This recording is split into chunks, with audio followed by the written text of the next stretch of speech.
he felt very strongly we need Greenland for national security, not for minerals. We have so many sites for minerals and oil and everything. We have more oil than any other country in the world. We need Greenland for national security. Hey guys, welcome back to another episode of Higher Caliber Podcast.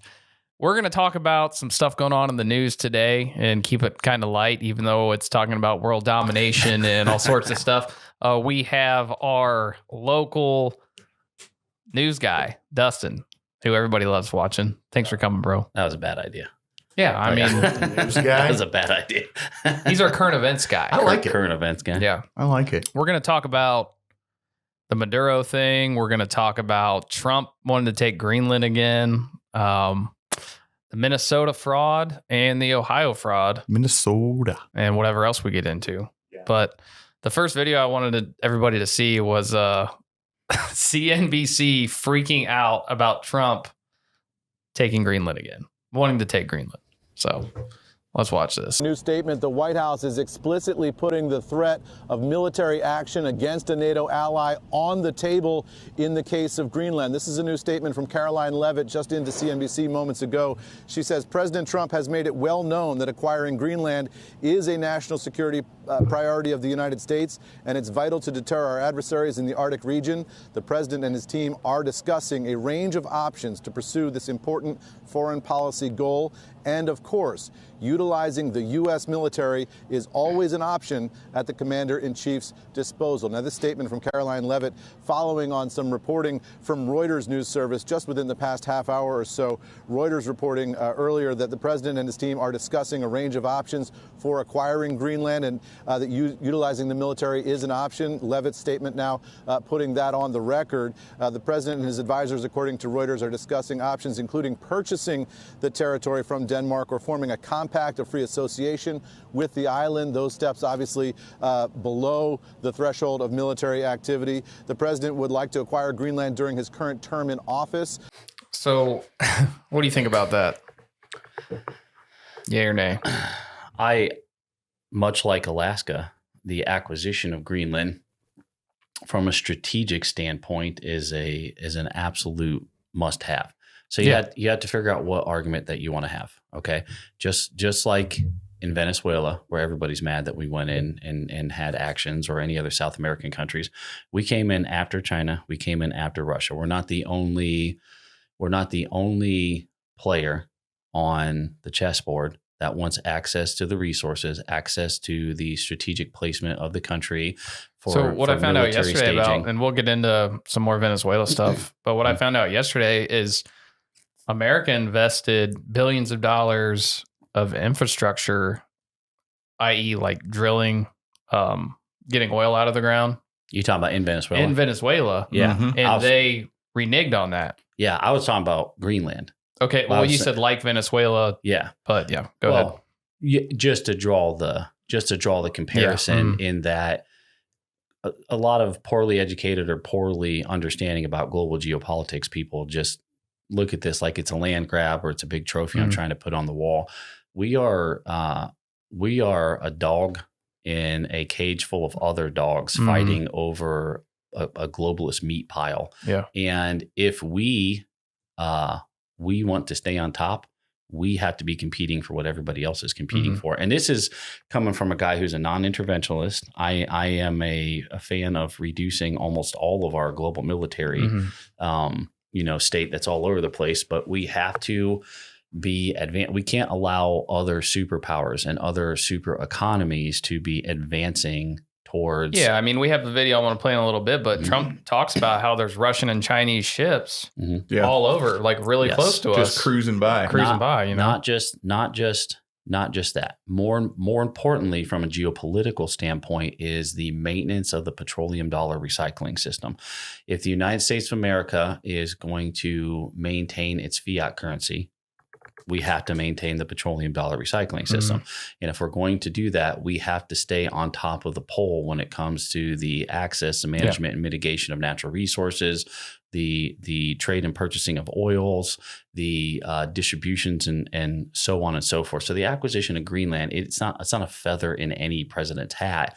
It's a strategic. It's a strategic for a zillion different reasons, from the acquisition of natural resources to the staging of military equipment to the maintenance of the seas, which the United States Navy and United States Air Force patrols all over the planet. We are the dominant Navy all over the globe, and we have maintained that structure for years. And we years ensure and years. free trade. Absolutely, we ensure free trade even in the worst of areas. The reason you can go anywhere near Somalia or the Horn of Africa or Northern Africa without getting Swiss cheese is because of the U.S. Navy or any other or worse places. So the world. A lot of people want to pretend like the world isn't moving and that there aren't other players on the chessboard that are continuously trying to gobble up chomps of the puzzle, but there are, and we have to stay advantageous against those maneuvers constantly. The United States of America has been in a state of decline, in a yard sale for 30 years, 37 and a half years, to be specific. A lot of people could argue post-World War II. Absolutely. I hear that a lot. Absolutely. But the machine didn't really gin up until the late 70s when the economy started to really tank I've heard down. the argument that during and post-World War II, all these people learned how to run like a one world liberal government or whatever you call it. And now their kids and grandkids don't know how to run it. They took over the business and were not taught how to run it. Yeah, basically. So you're speaking of the liberal world order. Yeah. And when the liberal world order was established, it was established by people who knew how to micromanage every single piece of the economy, the military industrial complex, the fiat systems, trade equities all over the planet, military management. And those systems are collapsing. You're correct, because the generation after and after don't know how to, they just want money. So with the fight over Greenland, the fight over Venezuela, the fight over Somalis stealing money or Mexicans stealing money in California or everywhere. The forest through the trees here is that the big overarching theme is that it has been 2 generations of America last policies in order to weaken the structure at which our country sits upon, so that evil, corrupt people can harvest as much as possible from the United States of America and give it to other countries. So at the root of almost every terrible thing that you're seeing is any global player on the market or military that's been able to access through the fence gates that we've left open all over the place through America last policies. So you have 3 generations of people that have come up not knowing what America first policies look like. So now that they're seeing America first policies, and I'm not saying I'm not a Trumper, I'm not, I'm not, singing his praises or anything like that. And the Republican Party is in shambles and it's a mess. I'm not pro-Republican or anything, but these are the smallest. What you're seeing happen today would not be anything that any Americans would bat an eye at in the 50s or 60s or before that. They would just be like, yeah, we're America. We're strong. We do strong things and we're making decisions based on pro-America. What's wrong with you? But Americans have become so conditioned to be America second, America last, everybody else before America, that when you see anybody making an America first decision, like I want Greenland, or I'm going to go stabilize oil trade in Venezuela, or I'm going to take out a dictator that has killed thousands of Americans or abducted thousands of Americans from the United States of America. That guy, Maduro, has sent people into the United States of America to abduct American citizens and murder them and rape them and sell their organs and do all kinds of horrible things to them. But we're angry that we went and abducted him out of his comfy California king-size bed. Do you struggle with wanting to be a non-interventionalist and also knowing that if we don't do big boy shit, there's going to be a power vacuum? No, because those are 2 very separate things. My interventionist policy and morality is this: if my neighbor is doing something next door that is not affecting me in any way, shape, or form, cool beans, man. As long as you don't do anything to negatively affect me and we maintain a good relationship, and whatever you're doing isn't taking from me or harming me or reducing my ability to gain or my safety. If you ask me to borrow my lawnmower, you're going to get to borrow my lawnmower. But the moment you start negatively affecting me, that's not non-interventionalist policy anymore, because you chose to intervene in my life. And once you begin to intervene in my function, the non-interventionist policy goes out the window. But you would agree. So you would lump that in with financially as well. I would lump that in financially because you're negatively affecting every single American globally, and also the entire economic global supply chain, the petroleum dollar recycling system, the value of our fiat currency, everything. So this is how the neocons get away with everything, though, because they like, and a lot of them do have a point. They're like, if we don't do this, China's going to do X, Y, Z, which is going to hurt us, which they're almost always right. So they always get away with doing this shit. And I'm not saying it's always bad. You know, not everything's the same, but they're like, well, if we don't do this, this country will do this. So we had to blow them up. The vast majority of people that you would call neocons aren't actually the root definition of neoconservative. They're actually just people using. But that's the colloquial term. Yeah, but those are really just people using what could be loosely defined as neocon policy strategies in order to sell you on their platform. Well, neocon is a bad term. You know what I mean? I don't think anybody waves a neocon flag. It is and it isn't. It is and it isn't. neocons are needed when they're needed, just like punching someone in the mouth at a Walmart is needed, but you don't want to go but around. I'm just saying, like, today we use the term neocon as like it's the George Bush, like they would just call themselves Cheney, conservatives, but we're calling them neocons because neocon has gained the connotation of evil, warmongering, war hog, genocidal, killing, robbing. And I get it because Lindsey Graham. But yeah, exactly. Both sides draw parallel. But the moral of the story is there aren't actually too many neocons in existence. The vast majority of people are just using neocon dog whistles and catchphrases so they can also gain access to the mechanism and rob it blind. Just like the same people. The vast majority of people you're calling neocons are no different than the Black Lives Matter people who are harvesting. Right. It's just people trying to gain access to the mechanism so they can steal as much as your tax money as possible from both ends of the sword. That's all it is. Watch this. We got more video on Greenland. It's Trump and his in Air Force One, and it's actually there's actually Lindsey Graham in the video, so this should be great.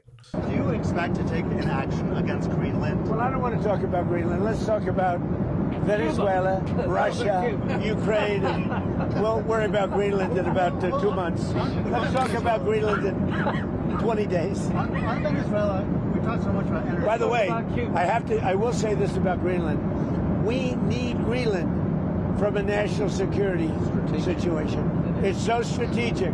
Right now, Greenland is covered with Russian and Chinese ships all over the place.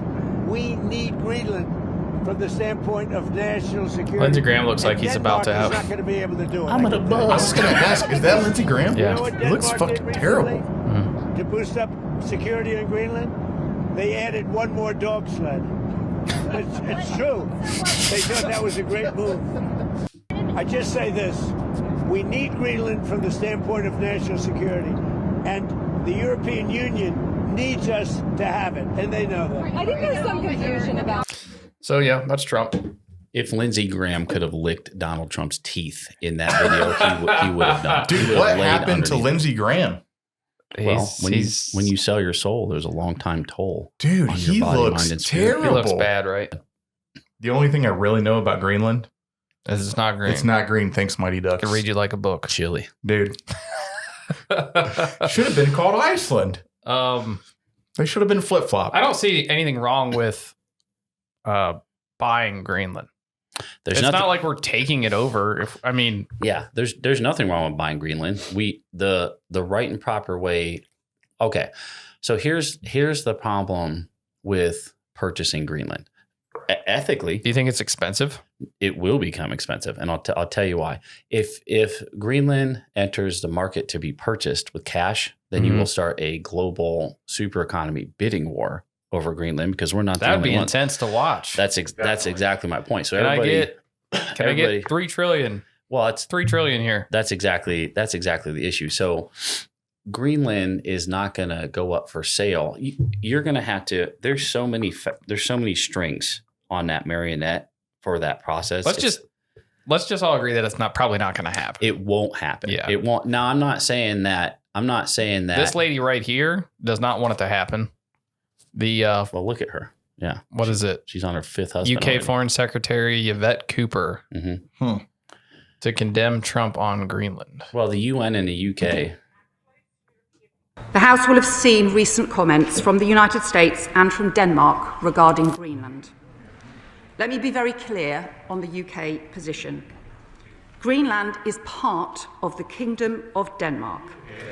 Our close European partners, our long-standing NATO allies, and all our countries work closely together on security issues and will always do so. The future of Greenland is a matter for the Greenlanders and Danes and no one else. Yeah. The Danes. The Danes. I always wondered what you call them, Denmarkians. Danish. The Danes. My favorite snack. Anyway. What you hear there is a house elf speaking for her masters at the Globalist Liberal Economic Forum is what you speak. Yeah. She doesn't even know what she's talking about. And if every Dane tomorrow voted, and Greenlander voted for independence and to sell the United States of America, this person would be standing at that pillar saying the exact opposite. They don't deserve to be represented. They're dumb. They don't know what's good for them. When this first came out, when the natives were like, "Buy Greenland, buy Greenland." Now I say natives, but they're Asian, so I don't know. But mass migration will do that to you. But yeah, still, I think they want to. Yeah. I don't know. I think it's one of those things where it's we just should. Silly. But every time I think something, it's just silly. Every time I think there's something silly going to happen, it happens. We should work to acquire Greenland in as many structured functions as we can that reduces as much connective sinew to other globalist institutions that Greenland is connected to. That's the other problem with Greenland. Aren't they a NATO member? Yeah. Then why do they let Russian subs and stuff next to them? They have no ability to enforce. They're a 98-year-old woman in a nightgown. They have no ability to strategically enforce anything at all. Yeah. I mean, you can go to Greenland, do whatever you want. Isn't that the point? That's supposed to be the point of NATO, though, is when Greenland can't stick up for itself, that the NATO members are supposed to stick up for them. Yeah, isn't that NATO serves NATO, but also we're 95% of NATO. Yeah, I mean, we fund the whole thing basically. Well, not just fund it, but we also supply the vast majority of it. And our manpower is the vast majority of it, and almost everybody's look. Go to any NATO country's army and go in the warehouses and start looking at everything they have. Where'd all that come from? Us, Lockheed Martin, they're all rocking. And then go fight all of our enemies. Where'd all that come from? Absolutely. Yeah. So there is no NATO without the United States of America. Right. Yeah. All right. Let's get away from Greenland. See Greenland. Let's talk about Venezuela. Okay. Let's talk about it. What would you like to talk about Venezuela? Well, first of all, in context of the surrounding narco states, or just specifically the capture of Maduro here? Just the capture of Maduro. Yeah. Well, I mean, we can bust it all open, but tell me this isn't one of the coolest things ever. Now, is that hard to do for a Chinook pilot? No. Well, listen, it's not hard to do for an American military Chinook pilot, but yes, that's hard to do for probably any other helicopter pilot on Earth. Those are some of the best pilots on Earth, and they could probably be eating and sleeping while they're doing that. Now, I can't remember the name of the unit, the aviation unit that took the little birds in or whatever. The Kiowa Warriors? No, they weren't the Kiowas. They were like the little birds, like you saw in Black Hawk Down, like the modern version of it. For this operation, for this op, I forget what they were, like night hunters or night stalkers or something. I believe it was Delta, right? Probably. That went in. Yeah. Was it Delta? Yeah. I wouldn't trust the Georgia National Guard to do it. I mean, yeah, me either. Or any National Guard for that matter. So yeah, I think this is an amazing display of U.S. military capability, but more importantly, restraint, because it's infinitely better than what this cartel head narco terrorist deserved. And that, again, is coming from an anti-interventionist. What should have happened is and what deserved to happen is these same people who fast roped in and were very polite about everything they did should have instead. It should have been a Bin Laden type. It could have ethically been handled with a lot more violence and still been justified. Is what I would say. This is an extremely detailed example of military capability. We needed a win. Politeness. Yes, we need a win. And I don't know. I think we were tired I think the American people were tired of seeing like blunders like Afghanistan. I wouldn't call this a win. It's probably just the first domino to fall in a clusterfuck. But well, not even that. It needs to be said.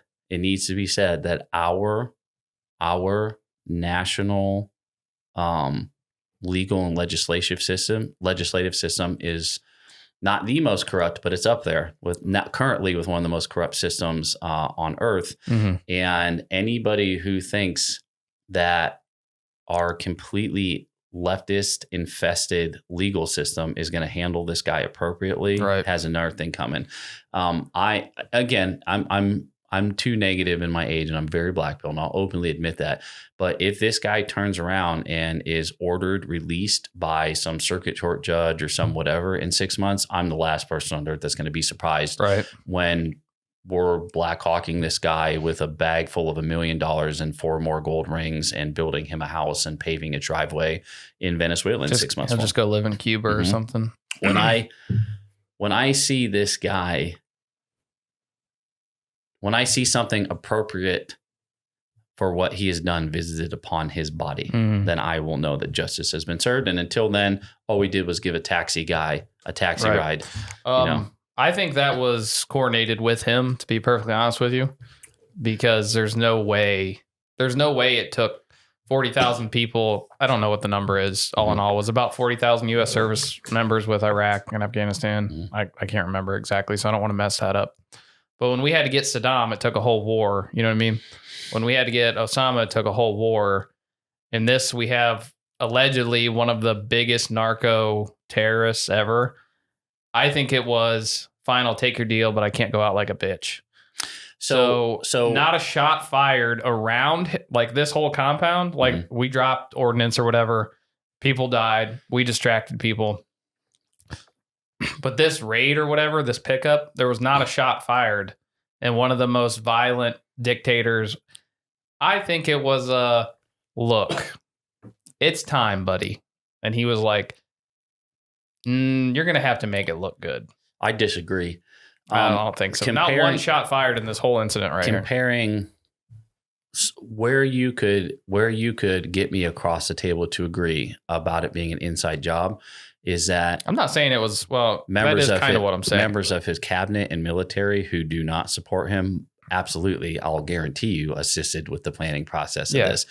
But apparently a lot of them were not loyal to him. Comparing Saddam and Maduro, Saddam, a much better functioning country that was entirely under the whole Hammurabi division and establishment, taking over Iraq, and Saddam Hussein, though no match for the U.S., still is not in the same universe comparable to going into Venezuela, which was once a very vibrant, second, almost first world economy, in the 50s and 60s, destroyed I was by socialism. Maduro's socialism has just destroyed the country, destroyed its infrastructure, destroyed its ability to realistically defend itself, and allowed narco-terrorism to infiltrate every aspect of the government, the religion, the military, everything. So you know, not that this wasn't a difficult task, but comparing infiltrating in to get Maduro to Saddam Hussein was it's not apples to apples, but you can't even go raid your local crack dealer without a shot being fired. I just don't see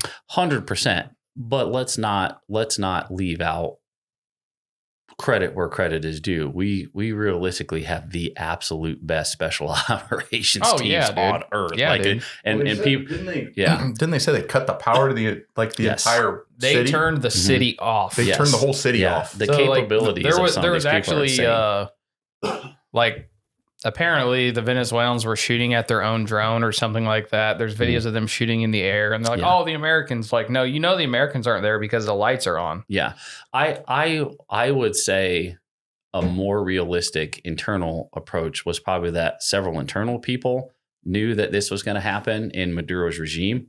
Okay, and for years, months, if not years, we have probably been isolating who those supporters are.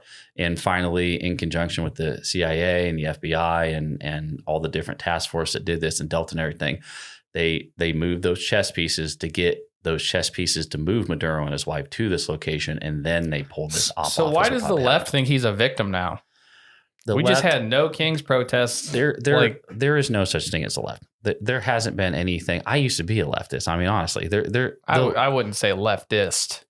I was You're much more liberal minded. I had liberal ideologies. Yeah, you weren't exactly. a leftist. Yeah, not in their current state. Yeah. Well, for 20 years, there's been anybody who says that they're a leftist just means I hate myself and my family and the religion I was raised in America so much that I'm anti everything. Mm-hmm. I believe that. What we used to call anti-disestablishmentarianism, or people who are just like that. Everybody knows that person. It doesn't matter.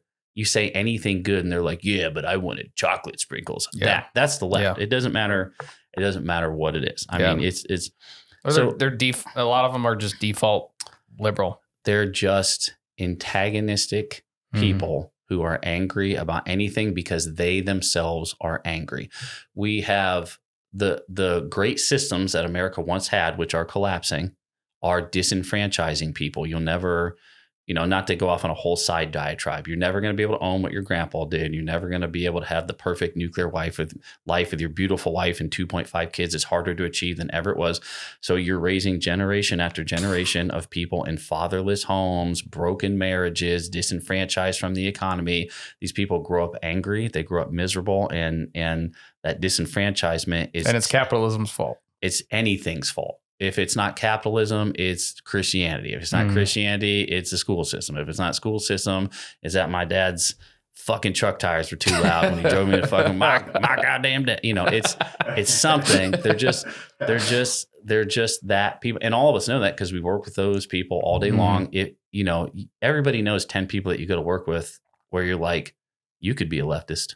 All you do is bitch. You're just a miserable person. That's what the left is. There's no.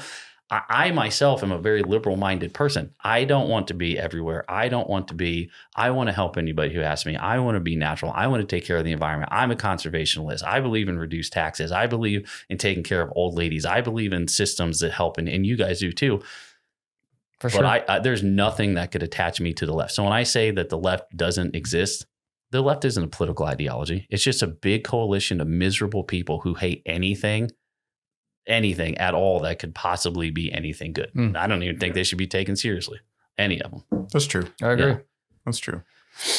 Anyway, I didn't mean to sidetrack there. That's okay. No, that's fine. I don't have the video to pull up, but I saw a video of Netanyahu explaining how it's such a good thing that we're getting rid of Venezuela because they're harboring terrorists and stuff. And then right after the video gets played, it's the montage that they played on, I don't even know where they played it. Actually, I think the tag on it was Comedy Central, but the montage of, because it all had to do with Iran, right? So like, this is a good thing because Iran somehow. Iran, if you're more cultured or whatever. Iran. But it had the whole montage of him saying, they're 6 months away from nuclear weapons. They're 4 months away from nuclear weapons. They're 13 hours away from nuclear weapons. Like, the scare tactics are insane. We are the United States of America. All right, you're monetized now. The United States of America has allowed itself to become a proxy piece in a lot of ways for multiple foreign governments, not just the nation state of Israel. Okay, but in that regard, that is absolutely what's going on. One of Israel's prime directives is to use the United States military and use the United States government to make as much space as possible in other countries in order for them to put all the people that they don't want in their country somewhere else. Yeah. Okay.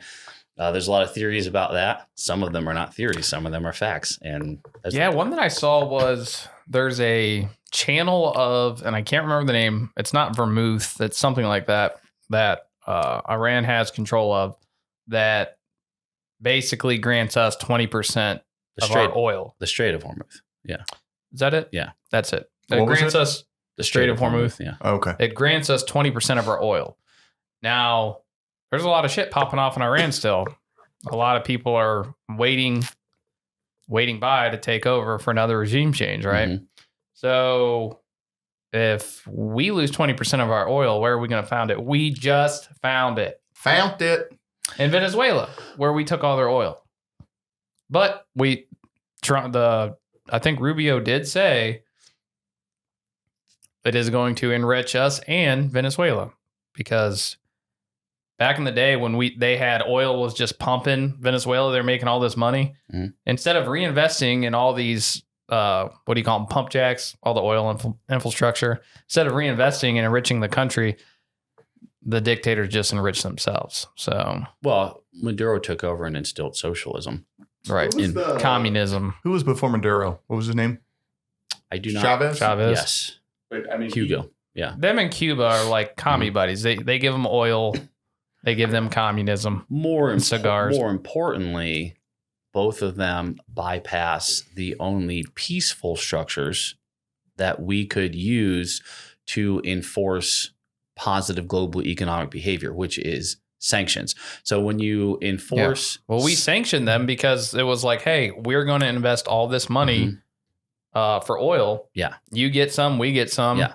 And they were like, nah, homie. No, we're not going to do that. So we got pissed off, rightfully, and sanctioned them. Yes. Right. And they're doing trade deals with, like, weren't they sending all their stuff to China? And not all their stuff, but a lot of their oil to China. Yes. And also you had every other country, not just China. You had Russia in there knocking on their door. The BRICS nations. Yeah. Well, and Five Eyes and everything else going on in there. You had anybody was like, hey, heard America sanctioned you. Aren't we the Five Eyes? We are loosely part of Aren't we? Isn't it U.S., UK, Australia? Yes, but Five Eye Spy Club. Yes, but not officially. They don't claim connection to that. But yes, when I said that it's in relevance to other nations who should not be working, the Freemasons, antagonistically. That's what I was thinking. Antagonistically against us. So you put sanctions on these countries to get them to do what they're supposed to do because you don't want to invade. You don't want to go in there and start an open ground war. And then they're like, okay, I'm just going to sell to your enemies at a discount rate, which is going to inflate your market value of the resources that you're trying to maintain a balanced spreadsheet on, to put it lightly. And also, while I'm doing that, I'm going to continue to flood fentanyl into your country, killing all of your people, raping all of your women, and murdering all of your children and abducting them. And you're not going to do anything about it. Why don't we do this shit to Mexico though? Well, because they're the ones putting all the they're the ones putting all the fentanyl into our country. Why don't we do it to Mexico? Do you? That's not a monetized channel conversation. I'm just saying. Okay. There are people in charge in Mexico that are protected through other globalists. No, I get it. Yeah, I'm exactly. Just, I'm asking the question everybody already knows the answer to. We should absolutely. We should absolutely stage half the United States military right in the middle of Mexico, clear all those people out and say, have a nice day. Yeah. Goodbye. And then I will say that I don't like regime change wars, but sometimes regime change, and I know I sound like Dick Cheney, is a real thing that needs to happen. This wasn't a regime, as of now, this wasn't a regime change war. It's going to end up being a regime change, but there's no war as of now. No regime change will come from this. Anybody who thinks regime change is going to come from this is crazy. I think if there's going to be a regime change, there always is. It doesn't mean it's going to be better. No, there'll be no regime change because every single person in charge of the military, every single cabinet person, every department head position was handpicked by Maduro. All of his policies, all of his regime, all of his everything will be continued. Supposedly the people are exiled. So here's the thing. Let's say we secured a system in which so in the last election, when she was elected, and then Maduro said that you weren't elected, there was mistakes, and then he took over and stayed the president of Venezuela. Let's say that we brought her back in and we stayed there for 6 months protecting her. Okay, now we're occupying a nation. That's number one, just like we did in the Middle East. Let's say we're going to have elections again. Now we're occupying a nation again, nation building. We're having democratic elections again. Now we're right back to that square one. We all know how that goes. So what realistically will happen here if we do not occupy Venezuela with massive military force and build a government that they're allowed to dismantle once they establish their own government, which we should not be doing? What will happen is as soon as she comes back in and starts to do anything other than what the cartel wants and the Maduro-picked people wants, they'll immediately put a bullet in her face. You'll find her floating down a river if you find her at all. And that's what will happen. There will be no regime change here whatsoever unless we which I'm against, entirely occupy that country for years and install an election process and a government and so on and so forth. Trump said we're gonna take control of it. So apparently, So it's going to become the 51st state. So if you look at the banana wars, back in the day, I assume you mean Banana Republic Wars? No, banana wars over actual bananas and fruit and stuff in South American countries in the past. You can send, but it sounds like a slur. Here's these are banana. Actual banana. Actual banana wars. Was Chiquita bananas there? Chiquita. Absolutely. Yep. So you could send the military in to, if you complete. Okay. So compare apples to Iraq in this instance. We float the Hammurabi division. We get rid of the military. There really isn't anything other than underdeveloped, underfunded, undertrained ground insurgency present in Iraq. Okay, same in Afghanistan, but a different aptitude. So that's a lot different than Venezuela, which is completely infested by a aggressively armed and trained, super militarized drug cartel around every single corner. So you can't just go in and secure the oil derricks and the oil pump jacks and the wells and all of the infrastructure of the oil and go, we're here. You guys go do your government Venezuelan cool thing. And we're just going to make sure this stuff stays good. That's not how that will work. Okay.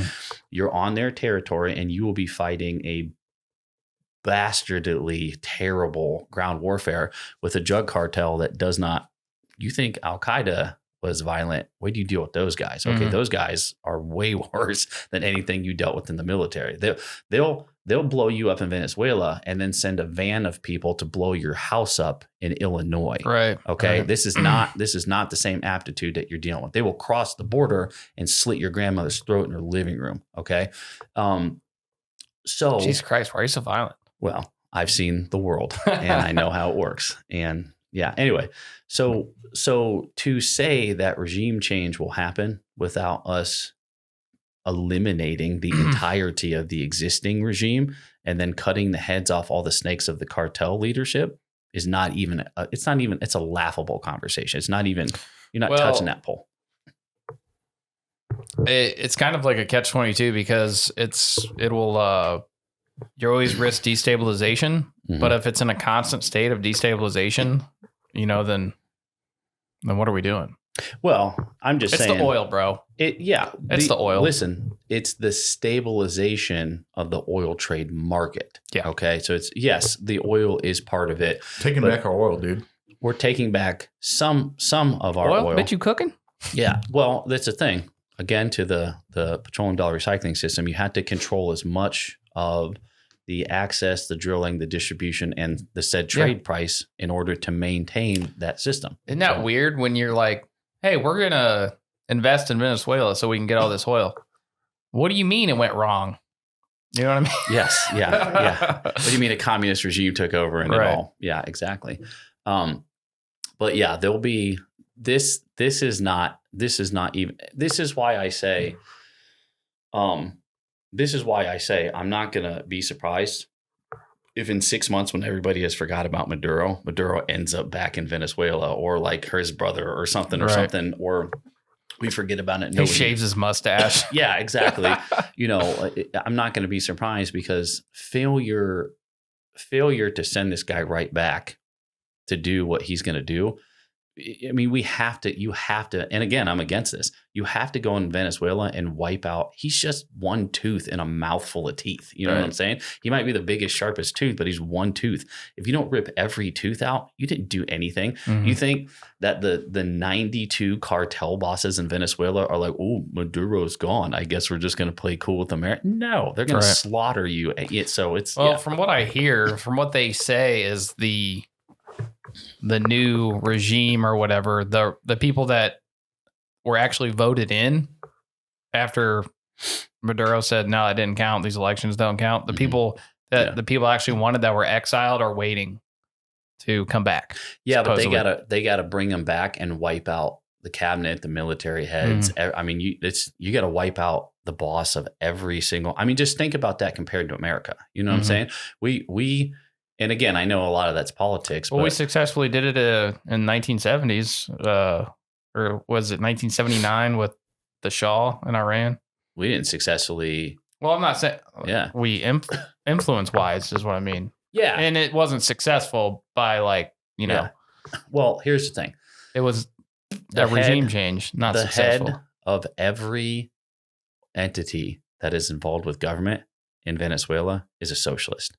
A socialist is a socialist is a socialist is a socialist. It doesn't matter if you remove one ice cream man when the whole government is made of ice cream men. Okay, another ice cream man is stepping up and he's going to enact the same. Would it make people feel better if the rest of the world was a democratic republic, capitalist country? Because I don't really care. I don't care what anybody does. They hate us for our freedom. Remember that. Well, That's my favorite talking point. That's all. they don't. They definitely don't hate us for our freedom. Yeah, they hate us. They hate us for our ability to control what they do. Is what You they, mean to just like roll up into your city and turn your lights out and take whoever we want? It's still pretty It's fucking badass, cool. isn't it? It's pretty cool. That's exactly why I what I'm told saying. him last night. I said I have Ron Paul on one shoulder and Dick Cheney on the other because I can oppose regime change, but I can also be like, America, fuck yeah. Yeah. And Like it's still badass. Yeah, Yeah. absolutely. Anybody who looks at that and was like, "We're so gay," you're gay. What? Yeah. Get out of here. We're I'm gonna- badass, dude. Yeah, go get your anyway. Take your dress off. But at the same time, We're taking Cuba too. that's They say If Cuba's you- next. if you know how Like, any they're of on the this hot works. They're on the hot seat. Cuba, Yeah. Yeah. nah. I bet you we don't touch Cuba. Think so? Yeah, I'll bet. Or even Colombia? $5. Colombia is an entire. I don't know. Colombia is an Marco entirely Rubio's got different some animal. serious beef with Cuba. Yeah, but saber rattling. All of the structured alliances with Russia and China. Cuba is an entirely different country with military alliances with Russia and China and a whole lot of other stuff. They have They're Cuba- politically protected, just physically. no, they're militarily protected, not just politically. Well, I guess protected. that's what I mean. Yeah. Like because of their alliances. Yes. But they're just a tiny little freaking island in our hemisphere. And Yes. if it wasn't for all that clout that they have, it would just be like we do all of these things wrong anyway. We should not send the military. Well, I'll tell you how you deal with Cuba. You send the mob into Cuba and you say, here's your letters of marque. Go do whatever you want. In 20 years, you settle up with the U.S. government. We're going to settle you down. You'll all be billionaires by then. Go make it work the way it's supposed to work. Turn the lights out. yeah, because the U.S. government has never given money to Cuban natives to do anything. Yeah. Right. Exactly. Right. So if we find out that we can put Palestinians in any South American country, we'll knock it over overnight. I mean, Yeah, that's the that's moral true. of that story. That's true. Sorry, that's just the way it goes. Yeah. Yeah. All right, well, let's quit talking about geopolitics and start talking about fraud. Have you guys seen this Nick Shirley video? The 23-year-old that I don't think there's anybody who doesn't live under a rock that hasn't at least seen it? Yeah. It's up to 100 million views on. I have not seen it. You haven't seen it? Well, okay. You've no. probably seen snippets of it. Yes. The old guy with I him. haven't seen the whole thing. It's the old guy with the But yes. younger kid. Yes. Yeah. As literally billions of dollars have been funneled through Somali-ran fraudulent businesses. So much fraud, it could actually almost replace the entire GDP of Somalia.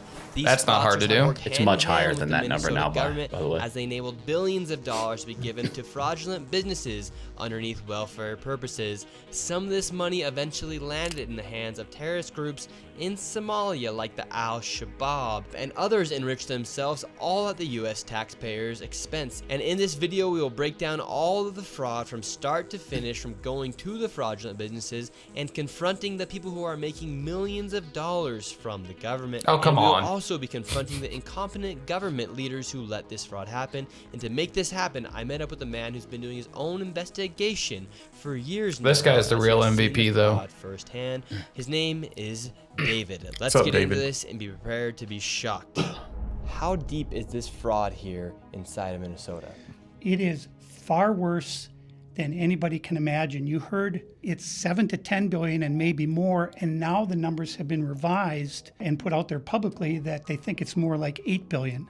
How I got involved is that where my office is here in Minneapolis, I'm sort of in the heart of all of this fraud, and I would see these childcare centers. I said, well, there aren't any kids there. It's the middle of the day. and all I see are a couple of guys standing out front smoking. And then I'd go by another daycare and I'd see the same thing. I said, well, where do these kids play? And so I started to go online and look, and I said, this place is licensed for 80 children. They had 0 children. Every time I went by there, they never had a single child there. Then I started to see all these transportation companies going around, and it was always a Somali driver. And I said, well, that's great. They're out there transportation, contributing, but they never had a passenger, never, ever once. And I said, well, what is all this transportation? What are they doing? So then I found out that in Minnesota, they have something called non-emergency medical transportation. So this is going to the dentist's office, therapy, whatever it might be. And I said, well, how many of these companies are there? And the research came back that there are 1,020 of them, and more than 800 of them are Somali-owned. Nobody from the state of Minnesota ever cross-checks to see if any rides were ever actually provided. All they did was write the check. So right here we have all this paperwork. Sick. And how are you getting all this information? We're going to go to an actual scene here. Yeah, that's you know what's funny? $8 billion doesn't even seem like that much, the way money gets thrown around anymore. We're like, oh, Elon bought Twitter for $8 billion, you know, like, I don't know. It's much higher than that, though. It's got to be, right? You got to remember that they're specifically referencing only the things that they're talking about in this video. If you were to title together and annul everything from the Medicaid fraud, Medicare fraud, the Social Security fraud, the disability fraud, the immigration fraud, the grants that they're getting in half of the states to put down payments on houses. Are we just strictly talking about Somali population? No, it's everywhere, all over the place. Well, but yeah, I didn't know exactly what we were talking about. The Somali populations are largely coalesced in three different states, Ohio being one of them. But if you want to look at this, if you want to look in just Minnesota, if you just look at all the other fraud, not just this, $8 billion doesn't touch the tip of the iceberg. Yeah. Now, Tim, you haven't seen this? I've seen snippets of these videos. Yes. They're really upset. I want to put my son Joey in daycare. Because I need a spot to put my son Joey. Is this your daycare center? No, I work there. What's happened? I just want to put a child in daycare, but all the daycare centers seem to be closed. No one's opening the doors. You work here? I was, yeah. What's happened? That's when he realized they fucked up. Yeah? It says it's licensed for 74 children. Right here, state of Minnesota. Where are the kids? They got paid $1.26 million. He immediately gets his phone out. It says they have a capacity for 74 children. When? Where are the kids? Right here. State of Minnesota website. You work here and you don't know? I don't know. I was there before. I don't know what's going on. Were there any kids when you worked here? He's there. Kids there. How many? I don't know. You don't know? Yeah. You worked here. Okay, well, then you're not of any help. Can I put my son in a daycare here? No, I don't know. Can I speak to someone? No, I don't know. No? Yeah, I would like to see if I can put my son Joey here. Who's your son, Joey? My son Joey. Can I check out daycare center? No! You're a liar. I'm the owner. Do you put your kid here in this daycare? No. There is one child in there. Yeah, I'd like to know if this is a legit business. Me, I'm scared of you too. How come I explain everything? You're scared of me? Yeah. Why? Because of your curry. Because of my color. You said you're scared of me because of my color. Does that make you a racist? Yeah, no. You said you're scared of me because of my color. I'm not saying you're racist. You said you're scared of me because of my color. That makes you a racist. So right now, they're all getting mad because he's showing the paperwork of this business being registered as a business. 74 children, no children. We saw one child when the lady opened up the door. So but now they're all getting mad. What was this money spent on? $1.26 million. What was that money spent on? There aren't any kids. Ask the owner and the kids. Well, then why are you talking for the owner if you're telling me to talk to the owner? I'm sorry. I'm not understand what you're talking about. Do you have a child here? No. Does anybody? No. Where are the 74 kids? Did you lose them? Did you lose these kids? Do I need to call someone? Do I need to issue an Amber Alert for missing children? Are these children missing? It's not my business that children are missing. 74 infants and toddlers, preschool. The proof's right there. There's no children anywhere. It's from the state of Minnesota right here.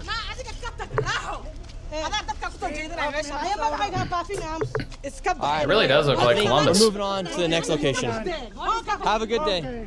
As we continue to show the blatant So that's basically so you're gonna see that in basically most of the videos. Some of them aren't open or whatever, but so the biggest thing to address at the very beginning of this is that all these videos are clipped in a way that makes it seem it does not, though it goes individually and shows some of these locations, it does not do a good job at all of explaining how many of these locations across the state of Minnesota. It's thousands of this. So this isn't, in the video they go visit 5, 6, 7 he has a places. giant list. You got to remember this is a 40-something minute video of these guys just in an afternoon. So from the non-emergency transportation companies to the children's transportation companies to the healthcare companies, because if you watch the whole unedited video is almost 7 hours long. So if you watch the whole thing, they do go into better detail. They just don't do the best job explaining it. I mean, they're opening in multi-structures and multi-office structures, 20, 30 healthcare companies, and none of them do anything. They don't provide any healthcare or anything. The transportation, the childcare, the autism centers all over the place. And and this is happening. This isn't a Minneapolis issue. This isn't a Minnesota issue. This is happening in every state across the United States of America. It just so happens that this specifically is an area dense in Somalis, and Somalis are the ones doing it in this area. This is happening in Ohio, Michigan, Florida. Pick a state. And who's doing it in Ohio? A lot of it is also Somalis in Ohio as well, because it's a dense population block. So I thought I had a video. They had a video like that in Ohio. That was pretty much the same thing. Of all the anger that people need to take out of this, as a guy who understands that we have to have taxes, and a guy who understands that you can't have roads without taxes and schools and fire departments. Libertarians hate roads. Yeah. The entire tax system needs shut down, and people need to figure out a way to stop paying taxes. This all needs a hard reset because the people who are to pretend like every single politician at every level does not know entirely that this is going on is insane. It's not possible for you to know not a lot know of this part of the news doesn't get out, but even though Walz is an idiot, he was ringing the alarm on this for years, like trying to get it under control. Now, I don't believe that one bit. Whether he was actually trying to get it under control was one thing, but you can go back and look where he is like helping sound at least the Republicans in that state were like, oh, you're just now looking. We've been saying this for years, since COVID. Okay, so I would present it to you like this: like the fire chief who has that guy or girl that he can't fire from the department because there's issues, so he starts a long paperwork trail in case he ever needs it. That's what Tim Walz or but I'm just saying that very rarely gets brought up. They were not looking for fraud to discipline or do anything about the second largest voting bloc in the entire state that votes for Democrats. They weren't going to touch them at all ever. Can you believe there's people out there that say who cares? Like they're saying who cares? This is I would say Gen Z probably cares since they can't buy a fucking house. It's not even about that. This absolutely a little bit about that. Well, hear me out. There's much bigger issues than the fact that Gen Z can't buy a house here. And there's not too many things I would say that about. So let me give it to you from a different angle. Your grandmother is 82 years old. And she collects her Social Security, and every single month, your grandmother has to shell out, $600 to $982 from her extremely limited Social Security to pay for her Medicaid Part A, Part B, Part D. That is happening because this money is going there. When she drives to get her kidney dialysis, okay, and the fucking tires get ripped off of her car because your local governments and your state governments won't pave the fucking roads. That's happening because of this right here. When your kid goes to school and goes from K through 12 and somehow graduates dumber than somebody in the 1920s because there's one teacher for every 400 kids and they're getting paid a subpar standard, that's happening because of this right here. Your military, they're not paid appropriately because of this right here. Now, people will make 100 other arguments. Oh, the military industrial complex, this tax. 94% of all taxes that you pay are completely wasted. And this is the single largest example of abuse is grant programs and structured payout programs for people that kick back up to people in politics. That's where the vast majority of your money is wasted. And there is no way to solve that. There's no system to fix this because the people that are getting the money kicked back up to them are the ones that would be in charge of solving the system. So how do you get the people who are enriching themselves in politics off this system to do something about enriching themselves off the politics in the system? Right. You can't. This is why this is why in my age I'm pro-tax but anti-tax, because you can't overthrow the whole government. And you can't even talk about overthrowing the government. But until the government is starved to death and that parasite dies, people shouldn't be paying taxes, and all the systems need to collapse until. What if we start small, like ship all the Somalis to Israel? Listen, I'm a fan of that. I'm not. So yeah, that probably do good there. That opens up a whole can of conversation. You know, in the 90s, when the government in Somalia collapsed and they started having all the infighting and the wars.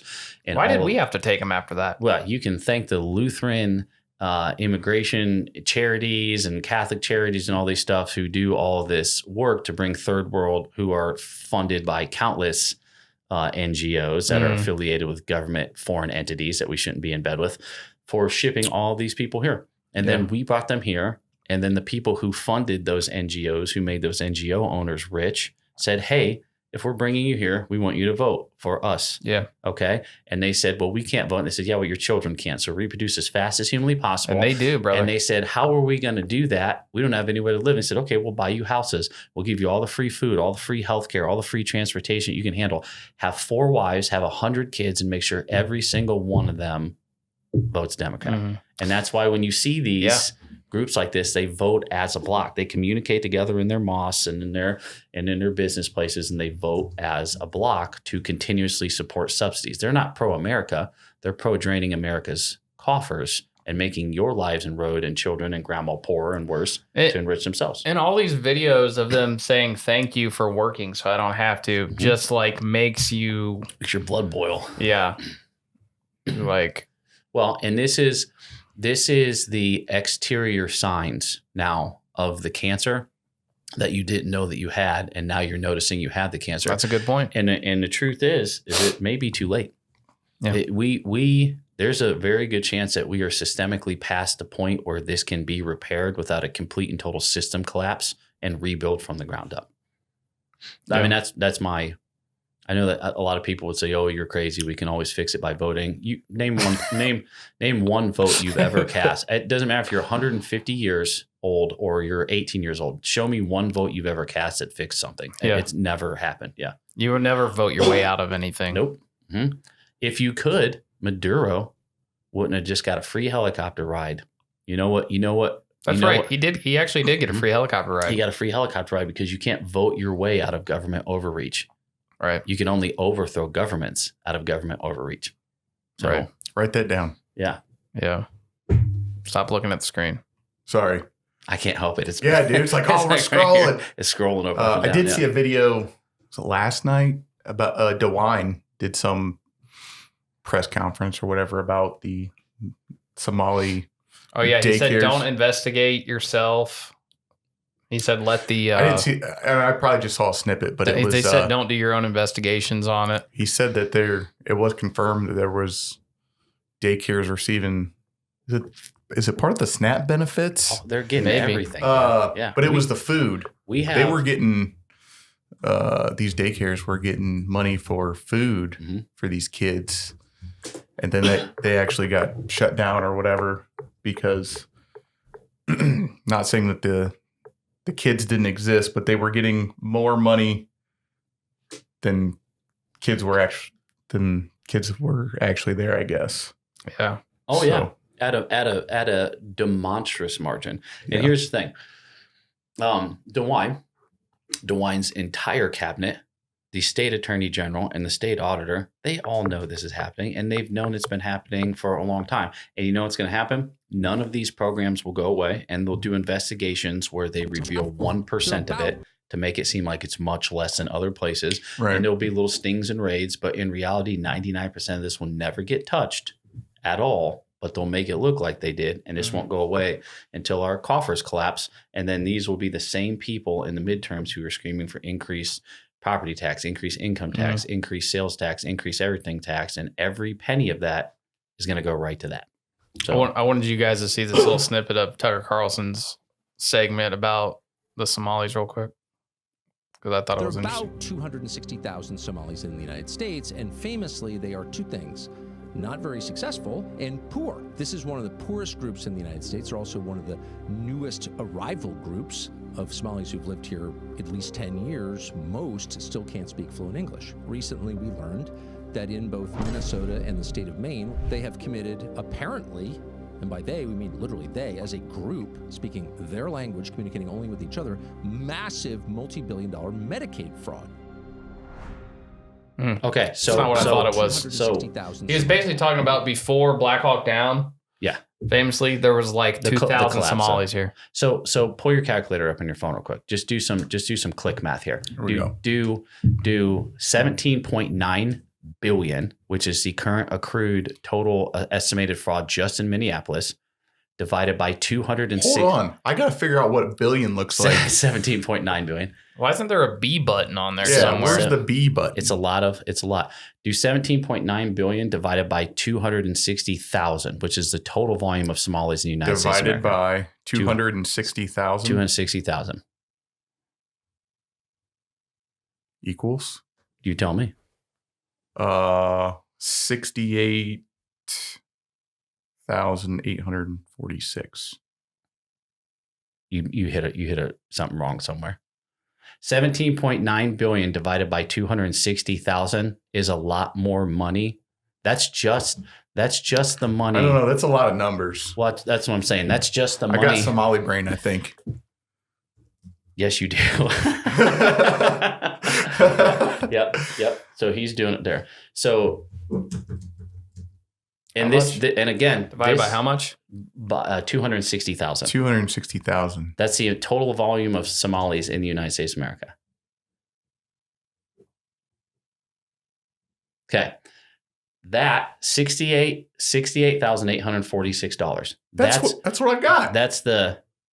Oh, I'm sorry, Tim. I thought you had a decimal point wrong direction there. No, dude. That is the amount of money that's been harvested just from the state of Minnesota per person, per Somalia in the entire United States of America. That's insane, dude. 90% of that money isn't going to the Somalians. Yeah. It's going to the politicians that are letting the Somalians do that.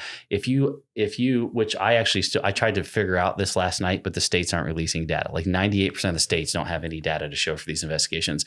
After I talked to you last night, I tried to figure out what the total estimated amount was at a national level for all of this fraud. It would put a nice chunk in the national deficit. Let me put it to you that way. But you don't have most of the data accrued. So you're telling me just from the state of Minnesota, just from the fraud in the state of Minnesota, every Somali in the United States of America is making more money than the average American household? For sure. Just from this. Now, what about the amount of money that's being harvested from the other 50 states in the United States of America? That money isn't just going to the Somali communities. The Somali communities are being used by politicians to do this, and it's enriching the politicians who are choosing to ignore this. You have to vote for that money to go somewhere. Mm-hmm. You have to vote for these programs to exist. You know who's applying for it. We track all of these demographics. You know who's getting all the grants. You know where they are. You know how much money you pay them. Did they think they were never going to get caught? They act like they think they were never going to get caught. And then people go, how does a politician become a congressman or a senator with $30,000 in their bank account, and then 4 years later they got $17.8 million in their bank account? You know, when they make $100,000 a year. That's how it's happening right there. Yeah. Well, and I saw something the other day that said it goes even further than this, and you were talking about all this other fraud. They have all these wives or whatever. On average of 4. Yeah, 4 wives, and they're working at the supermarket or whatever, making $15 an hour, and they have 9 kids, and they all, even though they're working, they're still getting government assistance because they're way under that threshold, and they're not technically married, and they don't count as in the house. They use these shell businesses and stuff as their addresses, or POs as their addresses and stuff, which you're allowed to do. And then each one of these 4 moms is getting $1,400 in food stamps a month, and you're bringing You're bringing $6,200 in food assistance.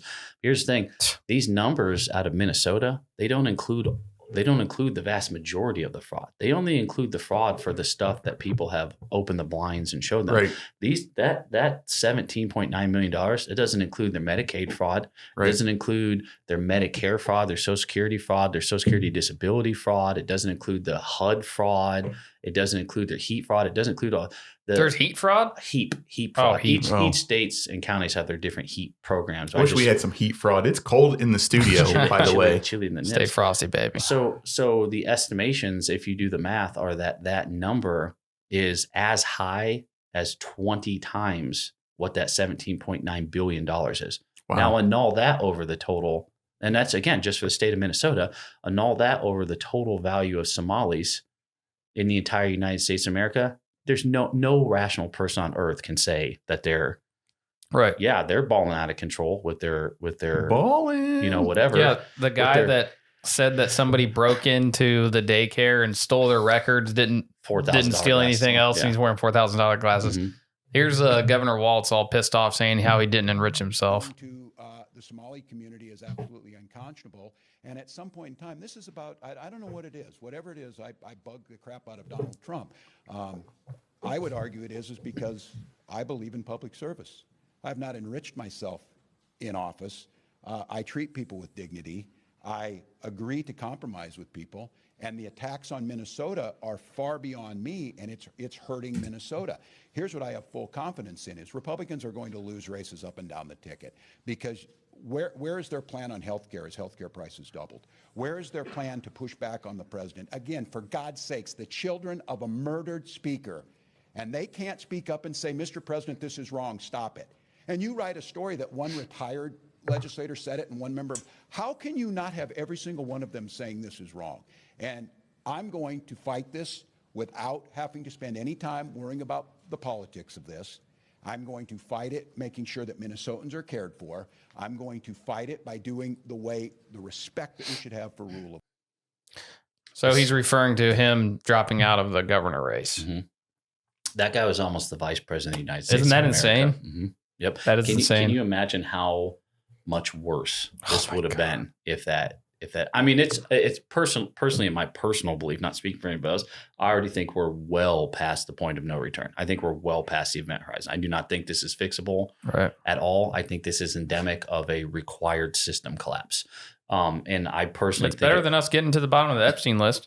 Yeah. Right. Yeah, exactly. Totally. Yeah. Can't destabilize global economic orders. Yeah. You know what happened? They're like, sir, you're in there and it's bad. And we ran out of black Sharpie. Mm-hmm. We're going to need more toner. Mm-hmm. Get Maduro. Just do it. Yeah. I don't care what you have to do. I personally think that everybody's wrong about the Epstein list. What do you tell think? me why. I think I think that the biggest issue with the Epstein list is that Epstein was probably a bigger government asset, U.S. government asset than he was to any, I'm sure also Mossad. A lot of people are ex-government guys are starting to say maybe FBI. I think more than every 3 and 4 letter government entity. Yeah, the CIA thing was like the first thing he was accused of, but now they're like, he's what you call a universal screwdriver.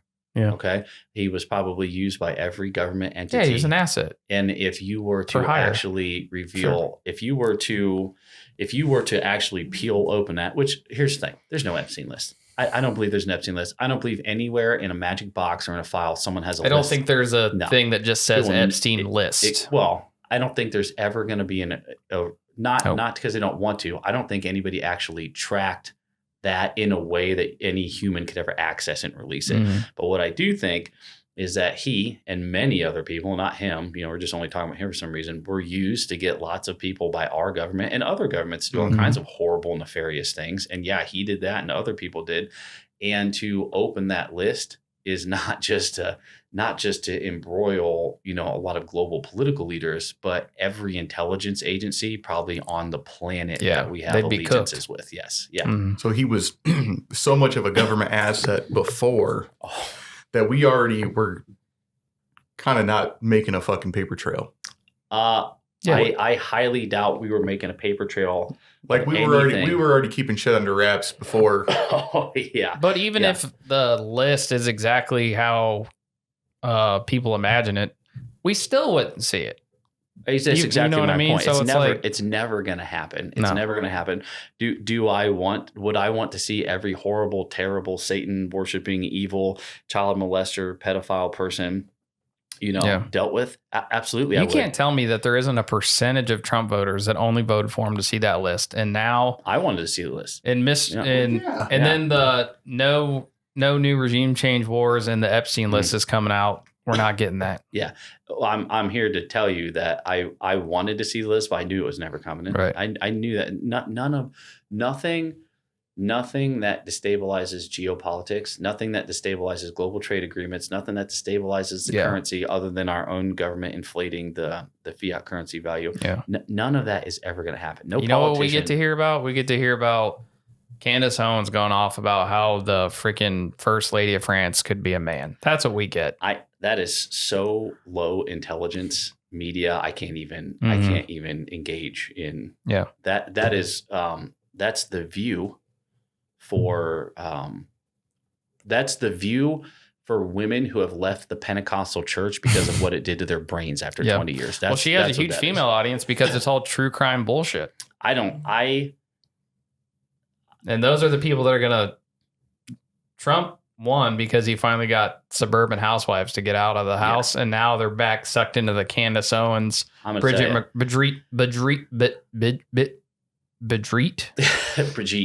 I can't say it. Spit it out, dog. Can you say it? Brigitte Macron. I pride myself on I'm the over here ability. just counting my chromosomes. I don't know.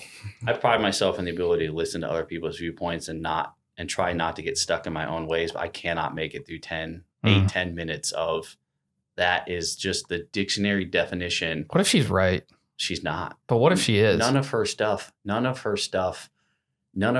carries the hallmarks of anything making sense. I know. She just says things that aren't things. It's like me saying Tim picked me up in his arms and flew me to Kroger's with this big majestic Tim wings. So Tim doesn't have wings. That didn't happen. It's like wait, bud. She just right. I'm not aerodynamic. She just says things that only low knowledge, low information people could believe because they don't have a working understanding of existence. But she's so good at it. She's so good at doing the true crime. That's like for sure the most listened to content for women are true crime stuff. Yeah, 100%. So when you go down this is a suspicious rabbit hole, then you're like, you're in there. We should do that.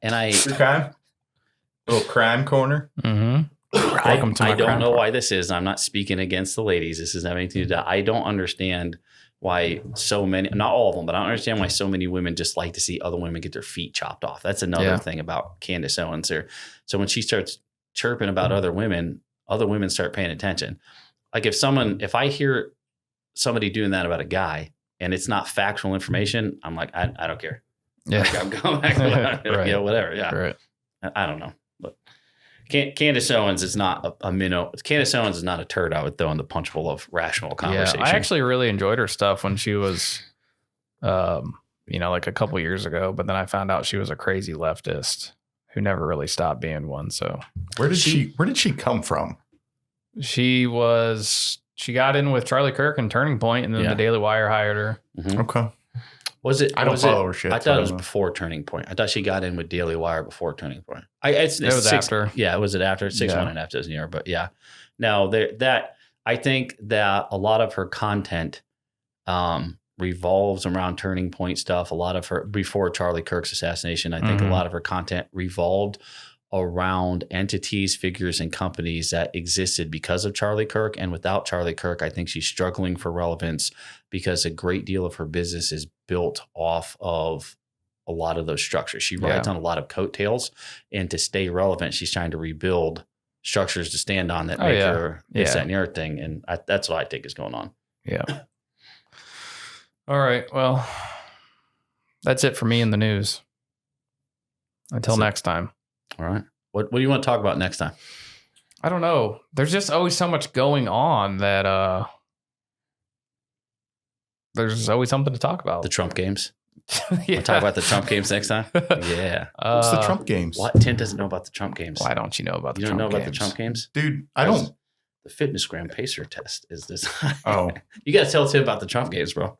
It's the, are you talking about the Trump presidential fitness standards? Well, or the, we're going to start the UFC. Are you talking about the UFC one? No, where we're supposed to start having like mini Olympics in between the in things. Yeah, that's right. Oh yeah, because he's tired of there being every 4 years or whatever. Yeah, because he did Trump modeling, Trump steaks. It's Trump game time. This is well, there's a whole lot to it. I mean, part of it is supposed to increase the physical fitness of the youth. Like there used to be the presidential fitness challenge when you were in school and all this stuff and the other thing. But I think it's supposed to also help with military readiness. And everyone's jokingly calling it the Hunger Games because you'll be like districts compete against each other, but it'll be states and different, stuff like that. And everyone's calling it every ist you could possibly. I gotcha. Because fat people won't be able to compete and people missing a leg won't be able to compete. Somebody said that RFK said the other day that they were going to pass it in order to vote. You had to have a testosterone level over 1,000. I keep seeing that stuff, dude. I mean, I think that's great. I personally am under 1,000, so I better get my numbers up. Dude, I see that stuff all the time. Before you leave, you'll be over 1,000. I see that stuff all the time. Where someone's been poking my butt on the seat. Well, thank you for your insights, Dustin. I always appreciate the. Yeah, dude, it's definitely you opened some eyes. I don't know about that. I hope our audience and Tim learned a lot today, dude. Foreign news correspondent. That's the foreign. Can you bring a tie next time? I do have 3 ties. Actually, not a tie. Yeah. I know you're a Trump tie guy, but like a how dare like a blazer, like a real douchey conservative pundit. I'll do a Tucker cardigan. Like where I don't iron the collar and like one's doing this, you just smash down like Tucker cardigan. You could sell some Alps or something. Yeah, whatever. Gold. I'll sell gold. Okay, yeah, gold and Alps. Yeah, dude, my man. All right, boys. Later.